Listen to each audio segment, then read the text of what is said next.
मंगलाचरण। नमः श्री वर्धमानाय निर्धूत कलिलात्मने सालोकानां त्रिलोकानां यद विद्या दर्पणाय ते। मंगलमय मंगलकरण गीत राग विज्ञान नमो ताहि जाते भय अर्हंतादि महान।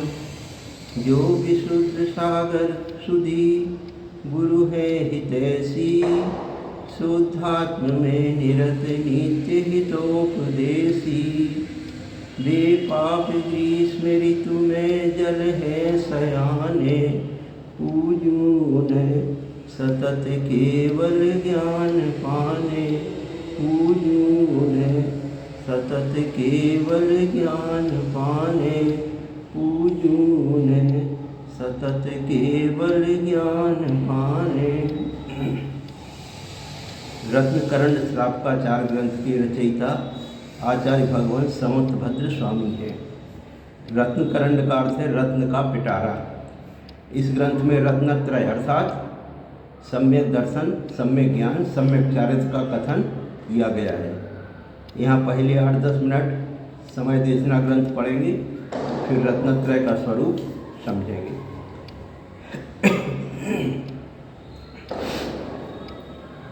आचार्य भगवान विशुद्ध सागर महाराज ने समय देशना ग्रंथ में लिखा है, यदि शांत भूत परम ब्रह्म को लखना है तो दृष्टि को नीचा करो।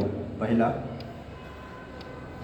तू अपने शरीर से राग छोड़, पर के शरीर को देखना छोड़। सुंदर रूप मत निहार, निहार सकता है तो स्वरूप को निहार। स्वरूप दृष्टि, रूप दृष्टि है बंद दृष्टि और स्वरूप दृष्टि है निर्बंध दृष्टि। दूसरा, अहो आत्म स्वभावम प्रभाव भिन्नम, अर्थात मैं तो समस्त प्रभावों से सर्वकाल रहित हूँ। अरे शरीर एवं भोगों के लिए तो स्वरूप की अनंत बार उपेक्षा की है। एक बार स्वरूप के आश्रय पूर्वक यदि शरीर एवं भोगों की उपेक्षा कर दे तो स्वयं सुख का सागर लहराने लगे। पर की उलझनों में अपने को भूले हुए चिरकाल बीत गया। अब मौका है भूल जाए सबको स्वयं के लिए। पर चिंता से दुखी तो बहुत हुए, अब तो समस्त आरंभ परिग्रह को छोड़कर संयम को धारण करो और स्वात्म चिंतन द्वारा स्वानुभूति जन्य आनंद प्राप्त करो।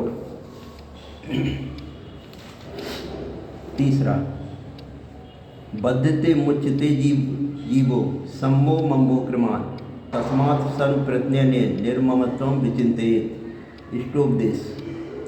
ममता करने से जीव संसार में बनता है और समता करने से जीव संसार से छूटता है। अतः सर्व प्रयत्न करके निर्ममत्व भाव का चिंतन करो। दुख का मूल ममता है और सुख का मूल समता है। इस जीव ने परद्रव्यों में रागादि भाव करके संसार में भ्रमण किया है। इसका मुख्य कारण अंतरंग में ममत्व बुद्धि है। हे ज्ञानी, तू सबके बीच रहकर भी किसी को अपना मत स्वीकारना। भैया, यदि किंचित भी तुझे अपने पर करुणा है, अपने परिणामों पर दया है, तो आज ही अपना निर्णय कर लेना कि मैं उन निमित्तों से दूर रहूँगा जिन जिन निमित्तों से मेरे परिणामों में विकार आते हैं, ममत्व के भाव आते हैं।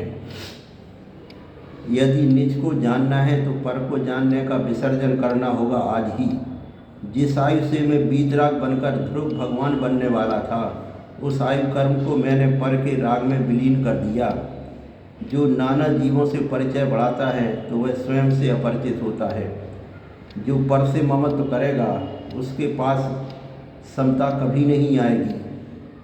समता और ममता का सौत का संबंध है, दोनों एक साथ नहीं रह सकती। यदि समता सखी को प्राप्त करना है तो ममता सखी को छोड़ना ही पड़ेगा। यदि उपेक्षा भाव नहीं है तो संयम नहीं आएगा और पागलपन नहीं जाएगा। तूने पूरी पर्याय को पर के ममत्व में ही नष्ट कर दिया। अब तो दुनिया के झंझट में मत पड़ो, दुनिया की ओर से आंखें मींच लो।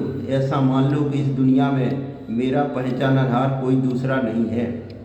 यदि मोक्ष सुख की आकांक्षा है तो समस्त आकांक्षाओं का त्याग करो। यदि धन्य होना है तो धन का त्याग करो। वर्तमान में पंचम काल में मुझे अल्प समय मिला है, अब इस अल्प समय में मुझे अपना कल्याण करना है। अब समस्त पर पदार्थों से ममत्व छोड़कर संसार से पार होना है और भव भ्रमण नहीं करना है। अब और भव भ्रमण नहीं करना है। हमारा मोक्ष या हमारा संसार पर सापेक्ष नहीं है, पर निरपेक्ष है। संसार में घूमना चाहूँ तो मेरा ही राग भाव घुमाएगा और संसार से अलग होना चाहूँ तो मेरा वीतराग भाव ही मुझे निकालेगा। इसलिए आचार्य भगवान इष्टोपदेश ग्रंथ में कह रहे हैं, सर्व प्रयत्न करके निर्ममत्व का चिंतन करो। चौथा, धिक्कारो इस मोह अग्नि को। अग्नि जलाएगी मात्र सामने रखे ईंधन को। अग्नि तो ईंधन के संयोग से जलती है और ईंधन के अभाव में अग्नि नहीं जलती, पर मोह अग्नि तो सद्भाव में भी जलाती है और अभाव में भी जलाती है। जितनों की विडंबना हो रही है मोहाग्नि में हो रही है। ध्यान रखना त्यागियो, जिसे छोड़कर आए हो उसे मत देखना। बहुत बड़ी साधना ना कर पाओ मत करना, पर छोड़े हुए को मत देखना। तुम वीर की संतान हो, वीर बनकर रहना। अब किसी से भी राग द्वेष नहीं करना। पाँचवा, ज्ञानी तू चिद्रूप देवता है, पुद्गल पिंड पर दृष्टि क्यों। जब तक मोह राग द्वेष की तीव्रता होती है तब कुछ सूझता नहीं है। अतः पर की पर्यायों के राग का त्याग कर दो और पर की पर्यायों के द्वेष का भी त्याग कर दो। विभाव में विराजी आत्मा जब विभाव की मंद दशा होती है तब यही आत्मा स्वभाव पर लक्ष्य करती है और स्वभाव पर लक्ष्य करके ही स्वभाव को प्राप्त करती है। यदि किसी ने ऐसा मान लिया कि मैं तो विभाव में हूँ, मैं तो स्वभाव में जा ही नहीं सकता, ज्ञानी सत्यार्थ यह है कि तेरा पुरुषार्थ ही उस ओर नहीं है, तू तो यहीं शांत हो चुका है। ध्यान रखना, जीवन में चाहे बाल हो, युवा हो अथवा वृद्ध हो, उत्साह शक्ति मत छोड़ देना। मोक्ष सर्वथा तन की शक्ति से नहीं, चेतन की उत्साह शक्ति से भी हो सकता है। निज चित शक्ति का भान होना चाहिए, निज प्रभुत्व शक्ति का भान होना चाहिए। यही है ज्ञानी द्रव्य दृष्टि। छठवां, निजानंद निज चैतन्य आत्मा का चिंतन करने से, अशरीरी सिद्ध भगवान का चिंतन करने से, पंच परमेष्टि का चिंतन करने से आत्मा में विराजित कर्म क्षय होकर बाहर निकल जाते हैं। हे त्यागियों, यदि तुमने देह की साधना की तो समाज का ही सम्मान मिलेगा, लेकिन यदि भीतर की साधना की तो उससे भगवान बनोगे। भगवान बनने के लिए देह की साधना के साथ देही की साधना चाहिए। सातवां, जिन जिन विषयों से, जिन जिन चर्चाओं से आत्मा मलिन होती है, सम्यक दृष्टि उन विषयों को, उन चर्चाओं को कभी समय ही नहीं देता है। अरे सुनो, कोई व्यक्ति किसी की निंदा कर रहा हो और किसी का उसी समय आयु बंध का काल आ गया तो नियम से तिर्यंच आयु का बंध हो जाएगा। इसलिए मैं पुनः पुनः कहता हूँ कि इन जीवों को द्रव्यानुयोग और कर्णानुयोग का उपदेश देना चाहिए। परिणामों को संभालने के लिए दो उपदेश हैं, द्रव्यानुयोग और कर्णानुयोग, और पर्याय को संभालने के लिए प्रथमानुयोग और चरणानुयोग। रत्नकरंडक श्रावकाचार ग्रंथ चरणानुयोग का ग्रंथ है, जिसका यहाँ वर्णन किया जा रहा है।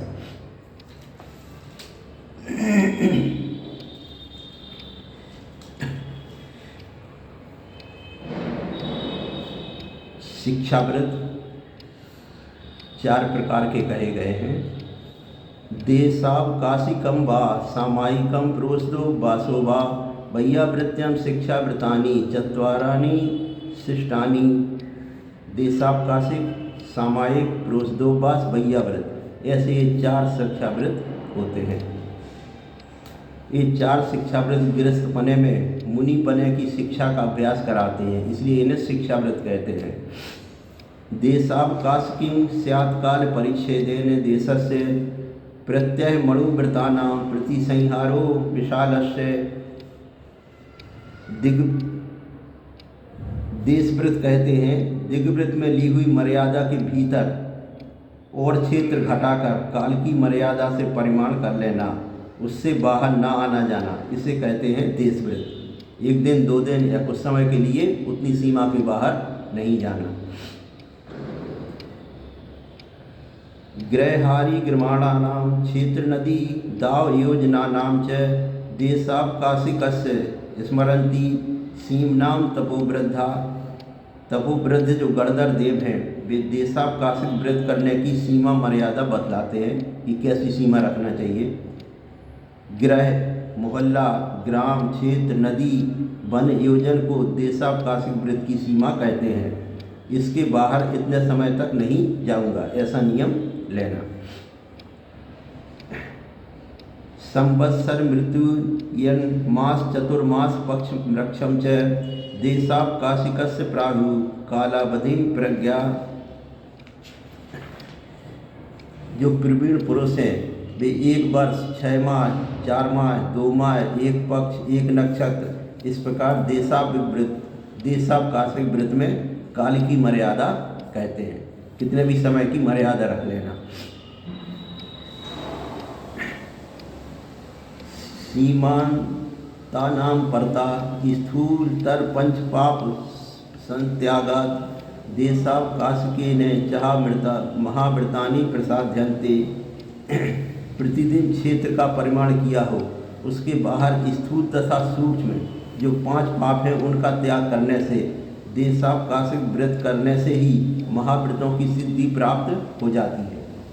क्योंकि क्षेत्र की मर्यादा के बाहर सभी 5 पापों का पूर्ण त्याग करने से अनुव्रत ही महाव्रत के समान हो जाते हैं। देशावकाशिक व्रत के 5 अतिचार बता रहे हैं। प्रेषण शब्दानयनम रूपाभिव्यक्ति पुद्गलक्षेपो देशावकाशिकस्य व्यपदिश्यन्ते त्याह पंच। जितने क्षेत्र की मर्यादा की थी उसके बाहर किसी प्रयोजन के लिए अपने नौकर को, मित्र को, पुत्र को या अन्य किसी को कहना तुम वहाँ जाकर यह काम कर दो, ऐसा कहना प्रेषण नाम का अतिचार है। उस क्षेत्र में किसी को भेजना भी नहीं है। मर्यादा के बाहर क्षेत्र में रहने वालों से बातें करना तथा शब्दों द्वारा इशारे से समझा देना कि अमुक काम कर दो, यह शब्द नाम का अतिचार है। फोन आदि भी नहीं करना उस क्षेत्र के बाहर। मर्यादा के बाहर के क्षेत्र से किसी को बुलाना या वस्त्राधिक आवश्यक इच्छित पदार्थ को शब्दों से कहकर मंगवा लेना, यह आनयन नाम का अतिचार है। मर्यादा के बाहर के क्षेत्र में रहने वालों को इशारे से समझाने के लिए अपना रूप दिखाना, वह रूपाभिव्यक्ति नाम का अतिचार है। मर्यादा के बाहर के क्षेत्र में वस्त्रादि द्वारा कंकरी, पत्थर, लकड़ी आदि फेंक कर अपनी उपस्थिति जताना, यह पुद्गलक्षेप नाम का अतिचार है। इस प्रकार देशावकाशिक व्रत के 5 अतिचार छोड़ने योग्य हैं। अब सामायिक शिक्षा व्रत का स्वरूप बता रहे हैं। आसमय मुक्ति मुक्तम पंचाधानां शेष भावेने सर्वत्र चा सामायिका सामायिकम नाम संसंति। परम साम्य भाव को प्राप्त जो गणधर देव हैं वे सामायिक की प्रकट प्रशंसा करते हैं। मर्यादा के बाहर के क्षेत्र में तथा मर्यादा के भीतर के क्षेत्र में सर्वत्र ही समस्त मन, वचन, काय तथा कृतकारित अनुमोदना द्वारा की गई मर्यादा के करके सभी 5 पापों का पूर्ण त्याग करना सामायिक कहलाता है। सामायिक के समय संपूर्ण 5 पापों का और समस्त आरंभ परिग्रह का त्याग होता है। सामायिक नाम है समता परिणाम रखने का। सामायिक करते समय मेरे में राग द्वेष की वृत्ति नहीं होना चाहिए। मूर्ध रूहि मुष्टि वासो बंध पर्यंक बंधन चापी स्थान मुसवेशन वा समयम जानंती समयाज्ञा। सम्यक अर्थात जो परमागम के जानने वाले हैं वे कहते हैं कि सिर के केसों को अच्छी तरह बांधकर, मुष्टि बंधन, वस्त्र बंधन, आसन बंधन करके किसी एकांत स्थान में खड़े रहकर या बैठकर राग द्वेष रहित शुद्ध आत्मा को काल की मर्यादा लेकर केवल जानता ही रहे। सामायिक करने वाला काल की मर्यादा लेकर समस्त पापों को त्याग कर खड़े होकर पद्मासन या अर्ध पद्मासन से बैठे। पद्मासन में बैठकर अपने बाएं हाथ की हथेली पर दाएं हाथ की हथेली रखकर फैलाकर रखे। अपने मस्तक के केस पहने हुए वस्त्रादि उड़ रहे हों तो उन्हें समेटकर उनमें गांठ लगाकर बांध ले।